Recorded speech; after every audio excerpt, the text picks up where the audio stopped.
Morning, this the Yunus Ali from Saint Joseph school Maharajganj. आज आप लोगों के लिए वर्ब का सेकेंड पार्ट मैं पढ़ाने जा रहा हूँ।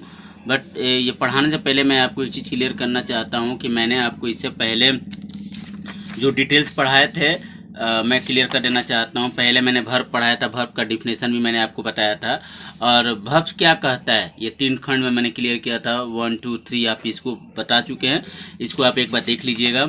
और दूसरी नंबर में मैंने काइंड्स ऑफ वर्ब भी बताया थे, जो कि 2 टाइप्स के स्पेशली होता है। ट्रांजिटिव वर्ब होता है और दूसरा क्या होता है, इंट्रांजिटिव वर्ब होता है।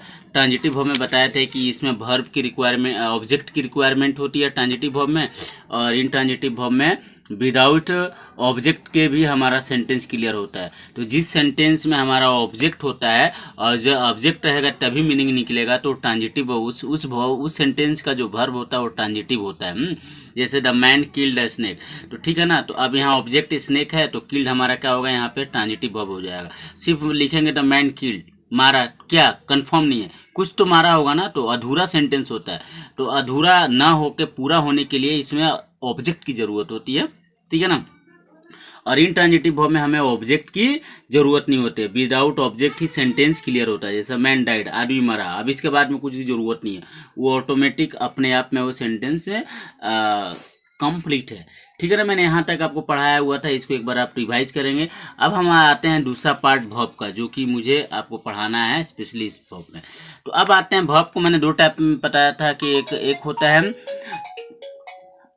है हमारा ट्रांजिटिव वर्ब और दूसरा इंट्रांजिटिव वर्ब। अब हमारे वर्ब में आता है, वर्ब को हम लोग 2 भागों में बांटे हैं। एक लेक्सिकल वर्ब होता है, दूसरा क्या होता है, ऑक्सिलरी वर्ब होता है। ये भी वर्ब के एक पार्ट्स होते हैं जिसको आपको पढ़ना ही पढ़ना है। और भी वर्ब है, जैसे हम अब लेक्सिकल वर्ब को हम क्या बोलते हैं, मुख्य क्रिया कहते हैं। दूसरा टर्म में उसका दूसरा नाम भी होता है मेन वर्ब और प्रिंसिपल वर्ब, ठीक है ना। और इसकी पहचान क्या होती है, हिंदी के टर्म में ना होता है, जैसे जाना ना हो गया, खाना ना हो गया, पीना, खेलना, दौड़ना, लिखना, पढ़ना, सब में लास्ट में ना आ रहा है ना, वो हमारा मेन वर्ब की पहचान है, ठीक है ना। अब इसका कोई बहुत ज़्यादा टाइप्स नहीं होते हैं, ठीक है ना। लेकिन जो हमारे ऑक्सिलरी वर्ब होते हैं इसके टाइप्स होते हैं। ऑक्सिलरी वर्ब क्या होता है, सहायक क्रिया कहते हैं, जिसको हम लोग क्या होता है, हेल्पिंग वर्ब के भी नाम से जानते हैं। इनको 3 भागों में बांटा गया है। पहला क्या होता है, प्राइमरी ऑक्सिलरी वर्ब, ठीक है ना। दूसरा क्या होता है, मॉडल ऑक्सिलरी वर्ब, और तीसरा क्या होता है, मार्जिनल ऑक्सिलरी वर्ब, ठीक है ना। अब आते हैं, हम लोग थोड़ा सा डिफाइन कर लेते हैं कि हमारा लेक्सिकल वर्ब क्या होता है। ये वो वर्ब होते हैं जो सेंटेंस में मेन वर्ब यानी मुख्य क्रिया के रूप में होता है, प्रयोग होता है। और मुख्य क्रिया के रूप फॉर्म भी होता है, वर्ब का first form, second form, third form, fourth form and fifth form. इसके 5 वर्ब होते हैं, कुछ मतलब फॉर्म होते हैं। कुछ एग्जाम्पल देखते हैं इसके। जैसे पहला नंबर क्या होता है, आई राइट ए लेटर। अब यहाँ पे जो राइट है पहला सेंटेंस में, ये वर्ब का फर्स्ट फॉर्म हो गया। दूसरा क्या होगा, ही रोट ए लेटर। अब रोट का मतलब क्या होता है, यहाँ पे राइट हो गया, तो राइट हमारा क्या होगा, वर्ब का फर्स्ट फॉर्म हो गया, मैंने यहाँ पे मेंशन किया हुआ है, ठीक है ना। दूसरा देखिए, रूट हमारा क्या होता है, वर्ब का यहाँ पे सेकेंड फॉर्म हो गया, जो कि यहाँ पे वर्ब का सेकेंड फॉर्म मेंशन किया गया है। जो 5 होते हैं, पहला, दूसरा, तीसरा, चौथा, 5वां ये फॉर्म होता है। मैं उसी को यहाँ पे एग्जांपल के थ्रू मैं आपको समझाया हूँ। और तीसरा में देखिए, यहाँ पे रिटेन दिया हुआ है, ये वर्ब का क्या हो गया, हमारा थर्ड फॉर्म हो गया, ठीक है ना। सेंटेंस अलग अलग है, टेंस के हिसाब से आपको पढ़ाया गया है, ठीक है ना। टेंस के हिसाब से जहाँ पे हैज और हैव लगता है, वर्ब का थर्ड फॉर्म लगता है। तो हमें तो यहाँ क्लियर करना है कि वर्ब के 5 फॉर्म होते हैं, कौन, मेन वर्ब के, जो को आपको यहाँ पे बता रहे हैं। नेक्स्ट क्या होता है, he is writing a letter. अब यहाँ क्या हो गया कि हमारा जो राइटिंग ऑप्शन है, ये वर्ब का हमारा क्या हो गया, फोर्थ फॉर्म हो गया, ठीक है ना बच्चों। और हमारा 5वां क्या हो गया, राइट्स। जिस वर्ब में यस और ये जोड़ा जाता है वो हमारा क्या होता है, वर्ब का 5वां फॉर्म होता है, जो कि ये 5वां फॉर्म हो गया। तो अब बच्चों आपका ये चीज़ हमारा क्लियर हो गया होगा कि वर्ब का 1 2 3 4 5 वर्ब होते क्या हैं, ठीक है ना। अब हम लोग नेक्स्ट पॉइंट में आते हैं, ऑक्सिलरी वर्ब। ऑक्सिलरी वर्ब होता क्या, ऑक्सिलरी वर्ब को स्पेशली हम लोग बच्चों इंडिकेट करते हैं सहायक क्रिया से। जैसे वे वर्ब जो अन्य वर्ब के साथ प्रयोग होकर, मतलब उसका इस्तेमाल होकर क्वेश्चन बनाता है, नेगेटिव बनाता है, टेंस, कंटिन्यूस टेंस भी बनाता है, बहुत सारा चीज़ उसकी हेल्प से कुछ दूसरा रूप बनाता है, वो दूसरा सेंटेंस बना देता है। जैसे ईज आर में लगा कर हम कंटिन्यूस टेंस बनाते हैं, ठीक है ना। डू डज लगा के तो नेगेटिव बनाते हैं, इंट्रोगेटिव भी बनाते हैं, ठीक है ना। तो ये हमारे क्या होते हैं, हेल्पिंग वर्ब होते हैं। तो ऑक्सिलरी वर्ब क्या होते हैं, वो वर्ब जो क्वेश्चन टैग, क्वेश्चन, नेगेटिव तथा टेंस बनाने के साथ साथ पॉसिबिलिटी, संभावना का भी यूज करते हैं। जैसे मतलब कि माइट का यूज करते हैं, मे का यूज करके विलिंगनेस, इच्छा को एक्सप्रेस करने का कार्य करते हैं, ऑक्सिलरी वर्ब कहलाते हैं। इन्हें हम हेल्पिंग वर्ब भी कहा जाता है। दूसरे टर्म हम क्या बोल सकते हैं, इनको हेल्पिंग वर्ब भी कह सकते हैं। अब आते हैं हेल्पिंग वर्ब के जो मैंने आपको टाइप्स क्लियर किए हुए हैं। एक क्या होता है, primary auxiliary verb, model auxiliary verb, marginal auxiliary verb. अब इस चीज़ को मैं यहाँ पे आपको एक एक करके क्लियर करता हूँ कि क्या होता है।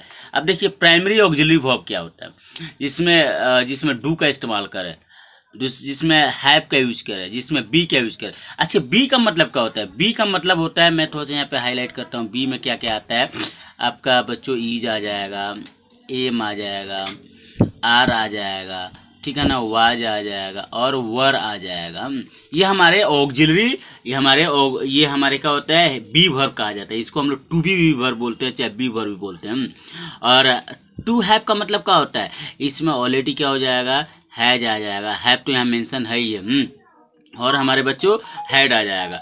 और टू, अब डू का यहाँ मतलब क्या हो गया, डू का मतलब क्या हो गया, यहाँ पे डू हो जाएगा, ठीक है ना, डीड आ जाएगा और डज आ जाएगा। ओके बच्चों, ये चीज़ क्लियर हो गया आपका। और मॉडल ऑक्सिलरी वर्ब क्या होता है, जिसमें कैन का इस्तेमाल हो, कुड का इस्तेमाल हो, मे का यूज, जिसमें क्या होता है, ये मॉडल ऑक्सिलरी वर्ब है, जिसको हम लोग मॉडल्स भी बोलते हैं, बहुत सारे टीचर इसको मॉडल्स भी बोलते हैं। तो कैन, स्पेशली आप मॉडल्स ही प्रोनाउंस करेंगे। Can, could, may, might, shall, should, will, would, must, out. देखिए इसका एक स्पेशल क्लास होता है मॉडल वर्ब के बारे में, वो हम आपको बाद में बता देंगे। फिलहाल आप टाइप्स जान लीजिए, तो इसके लिए ये वाला यूज होता है। और तीसरा क्या होता है, marginal auxiliary verb. Marginal auxiliary verb में क्या होता है, क्या क्या हम यूज करते हैं, यूज टू, एक वर्ड होता है यूज टू, वो जाया करता था, ही यूज टू गो, हो गया ना जी। तो यहाँ पे यूज टू भी हो सकता है और यूज टू भी हो सकता है। ये पास्ट है, अब प्रेजेंट के क्या हो जाएगा, यूज टू भी हम यूज कर सकते हैं। नीड का इस्तेमाल करते हैं और डेयर का इस्तेमाल करते हैं। तो ये स्पेशली ये तीन चीज़ होता है जिसमें मार्जिनल ऑक्सिलरी वर्ब कहा जाता है। चाहे तो हम इसको और इसको दोनों को हम इसमें रख सकते हैं, नीड को और डेयर को हम मॉडल में रख सकते हैं, बट इसको अलग कर दिया गया। आप नॉलेज ले लीजिए, इसके बाद में आप जिसको भी करना होगा, आपके लिए स्पेशली क्या करना है, दो ही वर्ब पढ़ा जाता है, एक हेल्पिंग वर्ब और दूसरा क्या होता है, मेन वर्ब। तो मेन वर्ब में जाना, खाना, खेलना, पढ़ना होता है। हेल्पिंग वर्ब में क्या होता है, is, are, am, was, were, will, shall, यही होता है जो कि हमको पढ़ना है। बट ध्यान देने की जरूरत नहीं है, बस आप इसको जान लीजिए, बाकी एक एक करके मैं क्लियर कर दूंगा। कुछ हम एग्जाम्पल लेते हैं, ऑक्सिलरी वर्ब के कुछ एग्जाम्पल देखते हैं। जैसे he is writing a letter. तो देखिए अब यहाँ पर ईज का इस्तेमाल किया गया, तो ईज क्या हो गया, हमारा ईज का इस्तेमाल करके प्रेजेंट कंटिन्यूस बनाया गया। तो मेन वर्ब तो हमारा राइट है, अब उसकी सपोर्टिंग के लिए ईज का इस्तेमाल किया गया, जो कि यहाँ पर टू बी वर्ब में ईज का इस्तेमाल किए। देखिए यहाँ पर टू बी वर्ब में ईज बोले हैं ना, तो आपको यूज़ किए हैं। फिर यहाँ एम यूज़ किए हैं, एम भी हमारा यहाँ पर होता है, बी वर्ब में यूज़ किया गया, तो एम ये भी हमारा कंटिन्यूस यूज़ किया गया। डू हमारा देखिए यहाँ पे बच्चों, डू मतलब इसका हमने इस्तेमाल किया है। टू डू जो आता है प्राइमरी ऑक्सिलरी वर्ब में, उसमें डू भी होता है, डिड भी होता है, डज भी होता है। डू यहाँ भी हमारा इस्तेमाल किया गया, डू का इस्तेमाल करके यहाँ पे करके बनाया गया, इंट्रोगेटिव बताया गया। यहाँ पर डू का इस्तेमाल करके नेगेटिव बताया गया। अब आते हैं, हर फादर मे कम टुडे, उसके पापा आ सकते हैं आज। तो ये संभावना है, मे का यहाँ इस्तेमाल क्या किया गया, संभावना, पॉसिबिलिटी के लिए यूज किया गया, जिसमें संभावना होता है कि हाँ उसके पापा आ जा सकते हैं। देखिए मे का इस्तेमाल किया गया, यानी कि मॉडल ऑक्सिलरी वर्ब को हमने, देखिए यहाँ पे मॉडल ऑक्सिलरी वर्ब में मे का हमने यूज किया, जो कि यहाँ पे मे दिया हुआ, ठीक है ना बच्चों। नेक्स्ट आते हैं माइट भी हमारा मॉडल ऑक्सिलरी वर्ब है।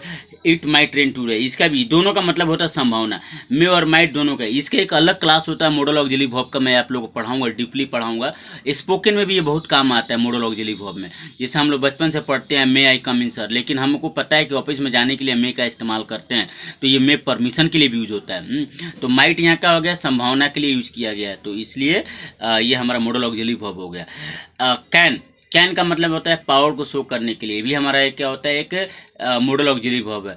He can lift this box, वो इस बॉक्स को उठा सकता है, यानी कि शक्ति को, पावर को यूज करने के लिए कैन का यूज किया जाता है। तो आई होप दैट कि आप लोग को ये चीज़ समझ में आया होगा। ठीक है ना। तो आप बच्चों को करना क्या है, पहले वाले में भी मैंने बताया हुआ है, देख लीजिए कि ट्रांजिटिव वर्ब, इंट्रांजिटिव वर्ब, इस वर्ब को डेफिनेटली देखिएगा क्योंकि ये ऑलरेडी आपको पढ़ना है। और मैं थोड़ा सा एक्स्ट्रा पढ़ाया हूँ जो कि हिंदी मीडियम के हिसाब से भी होता है और सीबीएसई के पैटर्न से भी होता है, क्योंकि इसमें एक एक पार्ट करके अलग अलग होगा। सिर्फ स्पेशली ऑक्सिलरी वर्ब के बारे में देगा कि आपको पढ़ना है, लेकिन अगर हमने डीपली पढ़ा दिया तो आप इसको पढ़ाएं चाहे इसको पढ़ाएं, आपको तो समझ में आएगा ही। फ्लेक्सिबल वर्ब आपने नहीं पढ़ा होगा, इसको स्पेशली हम लोग मेन वर्ब बोलते हैं, लेकिन इसके 3 नाम से पुकारे जाते हैं। एक लेक्सिकल वर्ब भी होता है, मेन वर्ब भी होता है, प्रिंसिपल वर्ब भी होता है। इसमें स्पेशली क्या होता है, गो हो गया, कम हो गया, ईट हो गया, ये हमारा होता है। इसके रूप होते हैं जो कि मैंने आपको बताया हुआ है, 5 रूप होते हैं। यहाँ पे एक बार और मतलब रिवाइज कर देता हूँ, 1 2 3 4 वर्ब का ये भी मतलब शॉर्ट फॉर्म में भी मैंने मेंशन किया, भी मतलब वर्ब हो गया, और एक एक एग्जांपल देकर मैंने यहाँ पे क्लियर किया हुआ है। So my dear, just do practice, and मैं नेक्स्ट क्लास में इसका एडवांस में थोड़ा सा और पढ़ा दूंगा। इसके बाद में मेरा दूसरा एडवर्ब हम पढ़ाएंगे जो कि वर्ब से ही रिलेटेड होता है। Okay, thank you, have a nice day, take care.